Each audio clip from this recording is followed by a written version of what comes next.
पाहिजे, ड्रायव्हर पाहिजे ना गाडीला. जायचं आमची गाडी आहे, पुण्यावरून मुंबईची गाडी आहे, ट्रेन आहे आमची, आम्ही बुकिंग केली आहे. तो कोण पैसा देणार? कुठला पैसा? गाडीचा ते लेट होणार, ते कोण पैसा देणार? विचारलेस का बुकिंग करताना? विचारले होते, त्याला सांगितलं 5 मिनिट. हा काकाला सांगितलं होतं 5 मिनिट.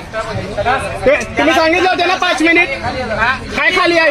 अरे चलो अभी, आवाज खाली करून बोलायचं सगळे. चलो ना अभी, हम लोग का लेट हो रहा है. वही जा ही रहा था ना, वो जा ही रहा था ना. शूटिंग करने की क्या जरूरत थी? तो शूटिंग बंद कर रहे आप, चालू करो ना बस. शूटिंग बंद कर रहे, बस चालू करो आप. या क्यों? हो साहेब क्योंकि ऐका ना, 2 घंटे से बस हो में ऐका बैठे हैं. ना, सर 2 घंटे शूटिंग से चालू बस में राहिली बैठे तर हैं. गाडी सुटणार नाहीये का? हा? शूटिंग चालू हो, तुम्ही राहिली काय करता तुम्ही मला सांगणार अरे, नाही. 2 घंटे बस में बैठे सर. हे मला आतली भीती काय दाखवू नकोस. तू गेल रोज होतं माझ्या बरोबर. तुला काय करायचं ते कर. जोपर्यंत तू शूटिंग काय करत नाही सांगण्याच गाडी जाणार अहो, आणि तू खाली ये पाहिजे. तुमच्यासोबत रोज होतं. पत्रकार अजित कुंभार जरे मी हा बोला तुम्ही बोला. तुम्ही काय असेल हा. तुम्हाला सांगा. शूटिंग का करताय मगच हा गाडी. याच्यासाठी जो लोकांना त्रास होतोय ते आता लोक बोलताय तुम्हाला, तुम्ही लोकांना दमबाजी करताय. मी अजिबात ही दमबाजी लोकांची करत नाही. ट्रेन आहे, तुम्हाला- 3:30ची गाडी, आता तुम्हाला 4:30 वाजले तरी तुम्ही तुम्हाला सोडत वरती नाहीये. येऊन सांगितलंय की कोण शूटिंग करत होतं, काय प्रॉब्लेम आहे, खाली या. तुम्ही खाली येत नव्हता.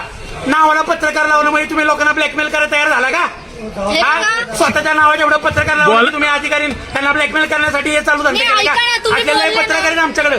तुम्ही कळलं का? बोलले ना, Blackmail तुमच्यासोबत रोज करणारे. होता. आजकालचे तर दलाल आहेत सगळे पत्रकार. अरे ऐका ना कळलं का? दादा ऐका, हा. तुमच्यासोबत ह्या गोष्टी रोज मी वरून होतात. सांगितलं ना कोण शूटिंग करते त्यांना खाली यायचं. अरे ऐका ना दादा, सांगितलं ना. माझं तर ऐकून घ्याल तुम्ही. हा. तुमच्यासोबत ह्या गोष्टी रोज सांगितलं ना. घडत असतील, मला पण एक दलाल पॅसेंजर पत्रकार म्हणून काय आमच्यासोबत सांगू हे पहिल्यांदा नको. आता जगाला घडताय. माहितीये. आज पत्रकार म्हणजे दलाल एक दलाल. हा. शानपणा नाही करायचा.